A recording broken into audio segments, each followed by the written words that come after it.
Praise the Lord. मेरे इस संदेश को सुनने वाले सारे प्रेक्षक मित्रों और मसीह में मेरे भाइयों और बहनों को यीशु मसीह के नाम में प्रेमी सलाम। AGNI टीवी की तरफ से दिया गया इस तक के लिए मैं प्रभु को धन्यवाद देना चाहता हूं और अहमदाबाद से मैं आपके लिए प्रभु के नाम से वंदन लेकर आया हूं और आशा है कि आप लोग प्रभु में सुरक्षित है, उसके अनुग्रह का लाभ उठा रहे। मेरे सामने जो उत्तरदायित्व सौंपा गया है उसके अंदर मैं जल्दी से प्रवेश करना चाहूंगा। आज मैं आपके सामने मत्ती रचित सुसमाचार उसके 11वें अध्याय की आखिरी 3 आयतों में से कुछ बातें कहना चाहूंगा। मत्ती 11 उसके 28 से 30 तक। हे सब परिश्रम करने वालों और बोझ से दबे हुए लोगों, मेरे पास आओ, मैं तुम्हें विश्राम दूंगा। यीशु कह रहा है और मेरा जुआ अपने ऊपर उठा लो और मुझसे सीखो, क्योंकि मैं नम्र और मन में दीन हूं और तुम अपने मन में विश्राम पाओगे, क्योंकि मेरा जुआ सहज और मेरा बोझ हल्का है। आज मैं आपके सामने जो संदेश बांटना चाहता हूं उसका शीर्षक आप समझ सकते हो, सहज और हल्का। सहज और हल्का। यहां पर हम देख सकते हैं कि 2 तरह के लोगों के विषय में बात किया गया है। एक जो परिश्रम करने वाले हैं और दूसरे जो बोझ से दबे हुए हैं, और यीशु मसीह इन दोनों से बात कर रहा है।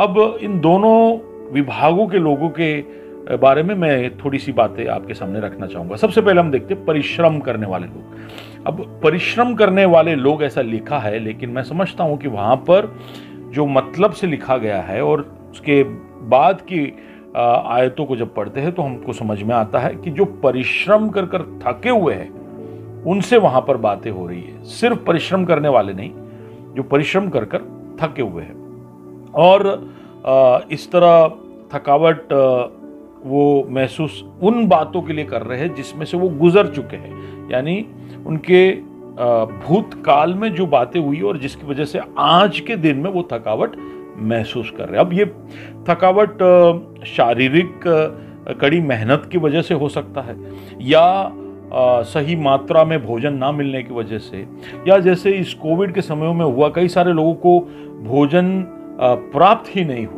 तो इन सब की वजह से हो सकता है कि आपको शारीरिक थकावट होती हो। लेकिन इसके अलावा भी कुछ थकावट के विषय में हम समझ सकते हैं। अलग अलग तरह की थकावटें इंसान अपने जीवन में महसूस करता है और मैं समझता हूं कि मेरे इन संदेश को सुनने वाले में भी कई सारे लोग होंगे जो अलग अलग तरह से जिंदगी में थके हुए होंगे। तो आज ये जो संदेश आ रहा है वो आपके लिए है। थकावट शायद बीमारी की वजह से हो सकता है, और मैंने सुना है कि अगर सांस लेने में तकलीफ हो या डायबिटीज हो तो शरीर में थकावट बहुत महसूस होती है। लेकिन पिछले दिनों में जब मैं कोरोना का शिकार बना, उसके शिकंजे में आया, तब मैं समझा कि इसके अंदर की थकावट एक अलग ही तरह की थकावट है। थकावट असफलता की वजह से हो सकता है कि कई बार कोशिश करने के बावजूद जब सफलता मिले तो इंसान थक जाता है। अब वो नौकरी को लेकर हो सकता है, वो शादी को लेकर हो सकता है, या उसके जीवन में कोई चंगाई की वो राह देख रहा है उसकी वजह से हो सकता है, या उसके जीवन में कोई एक ब्रेक थ्रू आए ना, कोई नई शुरुआत हो, उसमें भी कोई असफलता नहीं हो रही है तो वो थक सकता है। कोई प्रगति ना हो रही हो, कोई बढ़ोतरी ना हो रही हो, प्रोग्रेस नहीं हो रहा हो, तो इंसान थक सकता है कि मैं हर तरह के मौके जो मेरे सामने आते हैं, मैं हर तरह की कोशिशें करने के बावजूद मेरे जिंदगी में प्रोग्रेस क्यों नहीं हो रहा, बढ़ोतरी क्यों नहीं हो रहा, तो इंसान उससे थक सकता है। चिंताएं, व्याकुलताएं, बेचैनियां, ये सब भी भविष्य को लेकर जो सोच विचार है, और उसके वजह से फिर रातों को नींद ना आना, अब नींद ना आने की वजह से शारीरिक थकावट भी वापस होगी। शादी में कोशिशें करने के बावजूद जब मुश्किलों का सामना निरंतर किया जाता है तो लोग शादी से थक जाते हैं, बच्चों से थक जाते हैं, और अपने पापमय प्रवृत्ति से भी कई बार लोग थक जाते हैं कि लाखों कोशिशें करने के बावजूद मैं ना शुद्ध हो पा रहा हूं, ना धार्मिक हो पा रहा हूं, ना प्रभु के हित को मेरे जीवन में पूरा कर पा रहा हूं। तो इस तरह से भी लोग थक सकते हैं। तो अलग अलग तरह की थकावट हमारे जीवनों में आ सकती है, तो उनसे यीशु बात कर रहा है। आपके जीवन में अगर कोई भी तरह की थकावट आप महसूस कर रहे हो तो ये वाणी आपके लिए है। और दूसरे जो विभाग के लोग हैं वो है जो बोझ से दबे हुए हैं। अब बोझ से दबे हुए लोग उनके आज में वो बोझ को महसूस कर रहे हैं, या हो सकता है कि आने वाले कल में उस बोझ को अपने ऊपर से निकलता हुआ देख नहीं पा रहे और उसकी वजह से उनका भविष्य उनके सामने एक अंधेरा जैसा, धुंधला जैसा दिख रहा है, तो हो सकता है कि उसकी वजह से वो दबे हुए हैं। बोझ तो इंसान उठा लेता है, लेकिन जब निराशा या हताशा का सामना वो करता है तो बोझ उठाने से वो थक जाता है, वो उठाना नहीं चाहता, वो बोझ फिर उसके लिए बहुत भारी लगता है और वो सोचता है कि मैं जल्दी से ये जिंदगी खत्म कर लूं। बोझ लगने के भी कारण कई हो सकते हैं। एक और बार जिंदगी में जब फेलियर आते हैं, जब तुम हार जाते हो कोई बात पे, तब बोझ लगता है। जब लोग तुम्हें स्वीकार नहीं करते, अस्वीकृत करते, आपको रिजेक्ट करते हैं, तो हो सकता है उसकी वजह से आपके मन में बोझ आप महसूस करते हो कि निरंतर कोशिश करने के बावजूद मेरी मेहनत या मुझे ही लोग स्वीकार नहीं कर रहे, तो उसको लेकर लोग दिल में बोझ महसूस कर सकते हैं। आर्थिक बोझ हो सकता है कि बहुत सारा कर्जा मैंने ले रखा है और अब इसको मैं चुका नहीं पाऊंगा, तो वो सोचकर उस बोझ में वो दब जाता है। कई बार आलस की वजह से या सही समय पर किसी जगह पर ना पहुंचने की वजह से या दूसरे कोई कारणों से उसे ऐसा लगता है कि मेरे जीवन में एक अच्छा मौका आ सकता था, उसको मैं गवा चुका हूं, तो वो सोचकर वो बोझ में दब सकता है। कई बार अपने अंदर की काबिलियत या कौशल या क्षमता या प्राप्ति की कमजोरी या कमी को महसूस कर कर भी वो अपने जीवन में बोझ से दबा हुआ अपने आप को महसूस कर सकता है। कई बार पाप करने की वजह से, गलतियां करने की वजह से दोष का बोझ भी उसे दबा सकता है। बच्चे आनाकानी कर रहे हैं, बात नहीं मान रहे, गलत रास्ते पे जा रहे हैं, तो इसके वजह से भी जिंदगी में बोझ का अनुभव हो सकता है। शादी हर लाख कोशिश करने के बावजूद बिखरता हुआ दिखाई दे रहा है, तब बोझ महसूस होता है। या अकेलापन, कि मेरे जिंदगी में आने वाली सारी तकलीफों को मुझे अकेला ही झेलना पड़ रहा है, वो भी एक बोझ उत्पन्न कर सकता है। तो मैंने देखो ना आपके सामने कई सारी बातें कही, हो सकता है कि आप इस तरह के परिस्थितियों में से गुजर रहे होंगे। आज का ये आयत आपके लिए है, आप ध्यान से सुनेगा कि प्रभु की ओर से आपके लिए क्या वाणी है। हमारे चारों ओर इस तरह के भरपूर लोगों को हम देख सकते हैं जो बोझ उठा उठा कर थक गए हैं और वो नहीं चाहते कि अब इस बोझ को एक और दिन वो उठाए। कई सारे लोग आत्महत्या करते हैं, खुदकुशी करते हैं। कई सारे लोग कोई भी तरह की लत या व्यसन के चंगुल में आ जाते हैं, वो अपने आप को उसके अंदर फंसा देते हैं ताकि जिंदगी का सामना और उस बोझ का और इस थकावट का सामना उन्हें ना करना पड़े और उसका एहसास थोड़ा सा कम हो जाए। अब ये सारे लोगों के पास है ना एक तरह का जो सपोर्ट सिस्टम जो है वो नहीं होता, दोस्त नहीं होते, उनके साथ खड़े रहने वाले, उनकी बातें सुनने वाले लोग नहीं होते, इनको लोगों पे भरोसा नहीं होता है और बहुत साथी है इनके, लेकिन एक सच्चा दोस्त शायद इनके पास नहीं होता है।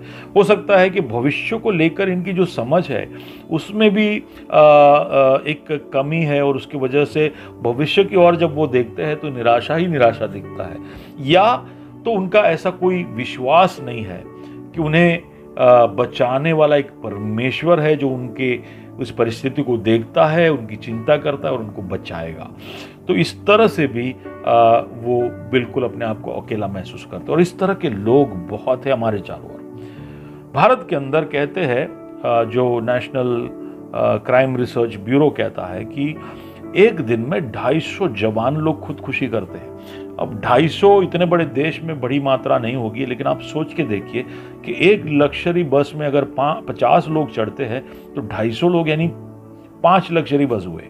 और आप सोच के देखिए अगर 5 लग्जरी बस भर के लोग नदी में गिर जाए, रोज गिरते रहे, तो इस देश में तहलका नहीं मच जाएगा। और दूसरे आंकड़े इस तरह से कहते हैं कि भारत में लगभग 20% लोग जो है वो डिप्रेशन में है, निराशा में है। तो हमारे चारों ओर इस तरह के लोगों की कोई कमी नहीं है। हो सकता है हमारे बीच में भी और हम खुद भी इस निराशा के, इस थकावट के, इस बोझ के अंदर दबे हुई अवस्था में हो। तो आपके लिए प्रभु यीशु मसीह का न्योता है। अब न्योता में वो 3 बातें कहता है। हमने जब वो आयतें पढ़ी तो उसमें 3 बातें हमने देखी। The invitation of Jesus coming on 3 fronts. वो कहता है मेरे पास आओ, पहली बात, मेरे पास आओ। दूसरा वो कहता है मेरा जुआ अपने ऊपर उठा लो, मेरा जुआ अपने ऊपर उठा लो। और तीसरी बात वो कहता है कि मुझसे सीखो। तीन बातें, मेरे पास आओ, मेरा जुआ अपने ऊपर उठा लो और मुझसे सीखो। अब ये जो तीन बातें इस न्योते के अंदर, इस इनविटेशन के अंदर है, उसकी ओर मैं आपके ध्यान को लेकर जाना चाहता हूं। तो थोड़े बारीकी से इन तीनों बातों को देखें। जब यीशु कहता है मेरे पास आओ, तो वो कह रहा है कि जो भी बोझ से दबे हुए हैं, जो भी, यानी कोई भी हो सकता है, वो संसार की कोई भी कोने में हो सकता है, जो भी है बोझ से दबा हुआ, जो अपने आप को थका हुआ महसूस कर रहा, वो सब उसके पास आ जाए। तो एक बात हम समझ सकते हैं कि अक्षरिक रूप से उसके पास या शारीरिक रूप से उसके सामने आने की बात वो नहीं कर रहा है, क्योंकि वैसे तो हर कोई जा नहीं पाएगा। तो सबसे पहली बात, वो एक अक्षरिक या शारीरिक मिलने के विषय में नहीं बता रहा है। दूसरा बात, वो जब कहता है कि मेरे पास आओ, तो हो सकता है कि हमें ऐसा लगे कि मेरे पास आओ, मेरे संदेश को सुनो, और तुम ये संदेश को सुनकर अपने मन में हल्का और सहज महसूस करोगे। तो हो सकता है कि शायद न्योता इसके लिए हो, लेकिन वो ऐसे लोगों से कह रहा है जो उसके संदेश को सुन रहे हैं। तो ये जो सुनने वालों को वो कह रहा है कि मेरे पास आओ, तो ये पता चलता है कि ये संदेश सुनने के लिए नहीं, कुछ और बोल रहा है। और तीसरी बात कि हो सकता है हमें ऐसा लगे कि वो जब कह रहा है कि मेरे पास आओ, तो हमें कह रहा है कि मेरे पास आओ, मन फिराओ, बपतिस्मा लो, इन विषयों के बारे में बोल रहा है। ये विषयों के बारे में भी नहीं बोल रहा है, क्योंकि अभी तक उसने इस तरह की आज्ञाओं को बताया ही नहीं है कलीसिया को या अपने चेलों को कि तुम मन फिराओ और तुम बपतिस्मा लो। इन सारे विषयों के ऊपर पूरे प्रजा के ऊपर घोषणा हुई नहीं है, इसका शुरुआत ही नहीं हुआ है। तो स्वाभाविक है कि ये कोई आज्ञाओं के पालन के विषय में भी नहीं कह रहा है। तो फिर जब यीशु कहता है मेरे पास आओ, तो वो क्या कहना चाहता है? हम समझ सकते हैं कि यूहन्ना 6 में जब खड़े होकर पर्व के बीच में वो कह रहा था, जो कोई प्यासा है वो मेरे पास आए। वो कह रहा था कि जो मेरे मांस को नहीं खाएगा या मेरे लहू को नहीं पिएगा, उसका मेरे साथ कोई भी भाग नहीं है। तो वो जब कह रहा मेरे पास आओ, तो उसके पीछे का उसका तात्पर्य यह है कि उसके साथ एक घनिष्ठ रिश्ते में, उसके साथ एक होने के लिए, उस पर भरोसा रखने के लिए, अपना ईमान बिठाने के लिए, उसको प्यार करने के लिए और उसके लिए एक चाहत अपने मन में उत्पन्न करने के लिए वो बुला रहा है कि तुम मेरे पास आओ। तो अगर तुम तुम्हारे थकावट से अपने आप की मुक्ति चाहते हो, अगर तुम्हारे बोझ से दबे हुए हालत से एक बदलाव चाहते हो, तो तुम मेरे पास आओ, मुझ पर ईमान रखो, मुझ पर भरोसा रखो। अब ये जो चीज़ है ना, कई बार मुश्किल हो जाता है। वो हमसे कह रहा है कि तुम इस तरह से जिंदगी जियो जैसे कि तुम्हारा जिंदगी और तुम्हारा भविष्य मुझ पर निर्भर हो। वो उस तरह का एक न्योता दे रहा है। डाल दो ना जिंदगी की सारी बातें मुझ पर और निश्चिंत होकर जियो, ऐसा वो कह रहा है। इस बात को समझाने के लिए कि किस तरह से उस पर भरोसा रखने से हमारा जिंदगी में हम एक आनंद महसूस कर सकते हैं, उसके लिए मैं एक उदाहरण आपके सामने रखना चाहता हूँ। ऐसा सोच के देखिए कि आप घर पे पहुंचे और इंडिया और ऑस्ट्रेलिया के बीच में जो क्रिकेट मैच है वो अभी ख़त्म हुआ है और उसमें नतीजा ये हुआ है कि भारत जीत चुका है, इंडिया जीत चुका है। अब आपको पता नहीं है कि मैच में हुआ क्या, लेकिन आप रात के हाइलाइट्स को देखने बैठते। ऑस्ट्रेलिया का बैटिंग पहले 50 ओवरों में 350 रन बना दिए और आप सोचने लगे कि बाप रे, तो काफ़ी रन हो गए, तो अब भारत कैसे जीतेगा। भारत की पारी आती है, 10 ओवर में 50 रन, 5 विकेट। अब आप सोच के देखिए, अगर आप ये लाइव देख रहे होते तो इस समय पर, इस परिस्थिति में आप बिल्कुल बेचैन हो जाते। हो सकता है कि टीवी ऑफ करके भारत के खिलाड़ियों को तरह तरह की बातें बोल के आप वहां से निकल जाते। लेकिन आप लाइव नहीं देख रहे हो, आप हाईलाइट देख रहे हो और आपको पता है कि इंडिया या भारत ये मैच जीत चुका है और इसलिए आप टीवी बंद नहीं करोगे, आप भारत के प्लेयर्स को कुछ बोलोगे नहीं, आप बड़े आशा के साथ, बड़े उत्साह के साथ अब राह देखोगे कि इतनी बदतर हालत से हमारी जीत कैसे हुई। आप समझ पा रहे हो? तो आप जब अपना जिंदगी यीशु के हाथ में सौंपते हो, उस पर भरोसा रखते हो, आप उसके पास जाते हो, तो वो कहता है कि तुम फिर एक हाईलाइट देखने वाली परिस्थिति में पहुंच जाओ। जीत तुम्हारा पक्का है। तुम्हारी जीवन की हालत, जिंदगी की हालत कितनी भी घटिया क्यों ना हो जाए, जीत तुम्हारा ही होने वाला है। इसलिए आप नर्वस मत हो जाओ, चिंता मत करो, बेचैन मत हो जाओ। देखो कि मैं कैसे तुम्हारे परिस्थितियों को बदलता हूं। तो यीशु का न्योता है, अगर तुम थके हुए हो, बोझ से दबे हुए हो, तो मेरे पास आओ, मैं तुम्हें विश्राम दूंगा। तो ये था पहला न्योता का पहला भाग। अब इसमें दूसरी एक बात है, वो कहता है कि मेरा जुआ तुम अपने ऊपर उठा लो। तो एक तरह से वो कह रहा है कि तुम मेरी प्रभुता के नीचे आ जाओ और तुम मैं जैसा हूं और मैं जैसा कहूं वैसा करने के लिए अपना मन बना लो। अब आप पहले से बोझ से दबे हुए हैं, तो उसके ऊपर एक जुआ भी उठाने की बात क्यों की जा रही है? हो सकता है आपके मन में ये सोच आए, पहले से ही इतना सारा बोझ मेरे सर पे है, तो प्रभु एक और जुआ डालकर मेरे बोझ को क्यों बढ़ा रहा है? अब ये बात को समझाने के लिए मेरे जीवन के अंदर से एक कहानी मैं आपको बताना चाहता हूँ। मेरे पिताजी को अस्पताल में भर्ती किया गया था कुछ सालों पहले। अब हमने बहुत लाखों रुपए खर्च करने के बावजूद 2 हफ्ते के बाद भी उनकी परिस्थिति जो है वो बिगड़ते गई। आखिर में डॉक्टर ने कहा कि लगता है कि इनको कैंसर है। जब ये बात हमने सुनी तो हमने कहा ये कैसे हो सकता है, छोटी सी बीमारी की वजह से, एक बुखार की वजह से इनकी हालत इतनी खराब कर दी और अब कह रहे कैंसर है। तो हमने एक दूसरे डॉक्टर को बुलाया। अब दूसरे डॉक्टर जब आए तो उन्होंने चेकअप कर कर कहा कि देखिए इनको कुछ हुआ नहीं है, मेरे अस्पताल में इनको लेकर आइए, वहां पर मैं इनको 3-4 दिन में ठीक कर दूंगा और मैं जैसा कहूंगा वैसा वहां पर तुम करना, ये बिल्कुल ठीक हो जाएगी।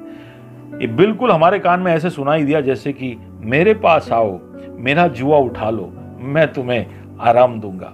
अब ये करना उस समय में थोड़ा मुश्किल था, क्योंकि अब एक नए अस्पताल में जाएंगे तो वापस खर्चे, वापस टेस्ट, वापस अदला बदली करना, ये सब झंझट था। ये करने की इच्छा नहीं हुई, लेकिन उसने जिस आत्मविश्वास से हमसे बात की और उसने जिस तरह से बात हमारे सामने रखी और उस बीमारी को परखा, हमको उस पर भरोसा बैठ गया और हमने उसको मेरे पिताजी को दूसरे अस्पताल में शिफ्ट कर दिया। और जैसे उन्होंने कहा, प्रभु ने अनुग्रह हम पर किया। 50,000 रुपये और खर्च हुए, लेकिन 4 दिन के अंदर हमारे पापा जो है वो अस्पताल से डिस्चार्ज हो गए। तो उस वक्त हमें बोझ जैसा लगा जरूर, लेकिन अगर वो हम नहीं करते तो शायद हमारे पापा को पता नहीं दूसरे अस्पताल वाले क्या कर लेते। तो कुछ ऐसा ही है जब यीशु कह रहा है कि मेरा जुआ अपने ऊपर उठा लो। वो कह रहा है कि तुम्हारा जिंदगी जो है तुम मुझे सौंप दो, मेरी जो जीवन शैली है उसको तुम अपना लो, मेरी आज्ञाएं जो है, मैंने तुम्हें जो सिखाई है वो बातें तुम करो। कई बार ये सब हमें एक बोझ जैसा लगता जरूर होगा, लेकिन प्रभु कहता है कि इसे तुम उठा लोगे तो ये सहज है, हल्का है, तुम्हारे जिंदगी में एक मुक्ति, एक आजादी वो लेकर आएगा। तीसरी बात जो हम उस न्योते के अंदर देखते हैं वो है कि मुझसे सीखो। अब मुझसे सीखो का मतलब, मैं जैसा इन बातों को मेरे जीवन में अमल में ला रहा हूं उसको देखो, मुझे देखकर मुझसे सीखो। दूसरी बात, मैं तुम्हें सिखाऊंगा वो सीखो। अब यीशु की आवाज को सुनकर भी हम सीख सकते हैं। कैसे? उसने कहा कि मैं जा रहा हूं, लेकिन मैं किसी और को भेजूंगा जो तुम्हें सिखाएगा और सारी सच्चाई में बढ़ाएगा। तो उस तरह से भी तुम मुझसे सीखो, मेरे पास आओ, मेरा जुआ अपने ऊपर उठाओ और मुझसे सीखो।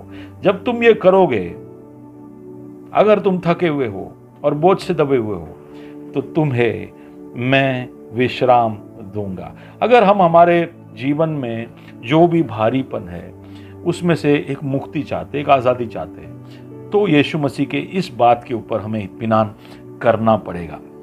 दूसरे एक जगह में पवित्र वचन के अंदर यशायाह नबी के पुस्तक 40 और उसके 31 में इस तरह से लिखा है, जो भी थकित है और जो श्रमित है वो प्रभु की बाट जोए, प्रभु पर आशा रखे, तो प्रभु उन्हें बल देगा सामत देगा, ताकत देगा और उकाब की नाई उनको ताजा करेगा। तो आज की आपकी परिस्थिति आपको भले दबा रही हो, थकित कर रही हो, जमीन में दबा रही हो, परमेश्वर की आपके लिए योजना यह है कि आप केवल विश्राम ना पाए, पर आप ताकत और बल पाए और एक उकाब की नाई ऊंचाइयों में उड़ने के लिए अपने आप को प्रभु के हाथ में सौंप दे। प्रभु की योजना हम सब के लिए यही है।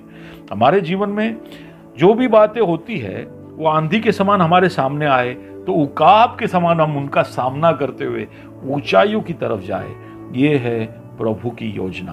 तो आओ ना, आओ मेरे पास जो परिश्रम करने वाले हैं और जो बोझ से दबे हुए हैं, और तुम मेरे पास आकर मेरे जुआ को उठाकर मुझसे सीखो, क्योंकि मेरा जुआ जो है वो सहज और हल्का है और प्रभु तुम्हें जरूर आशीषों से भरपूर करेगा। परेशानियां चालू रहेगी, मुसीबतें वहीं के वहीं रहेगी, लेकिन जिंदगी में एक ऐसा आनंद और एक ऐसा कॉन्फिडेंस, एक आत्मविश्वास और ऐसा हिम्मत आ जाएगा कि हर परिस्थिति का सामना आप खुशी और आनंद के साथ करते हुए आगे बढ़ोगे। प्रभु आपको ये सब करने के लिए मदद करे, प्रभु आपके साथ रहे।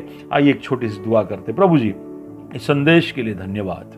प्रभु जी, तूने हमको अनाथ नहीं छोड़ा है, हमें कहीं भी छोड़ नहीं दिया है कि हम जिंदगी की हालातों में घिसे पिटे हालत में पड़े रहे, हम थके और बोझ में दबे हुए पड़े रहे। तेरी नजरें हम पर है, तू हमको तेरी ओर बुलाता है, लेकिन हम केवल तेरे पास आए ही नहीं, हम तेरे जुआ को उठाए और प्रभु जी हम तुझसे सीखे, ये भी तू चाहता है।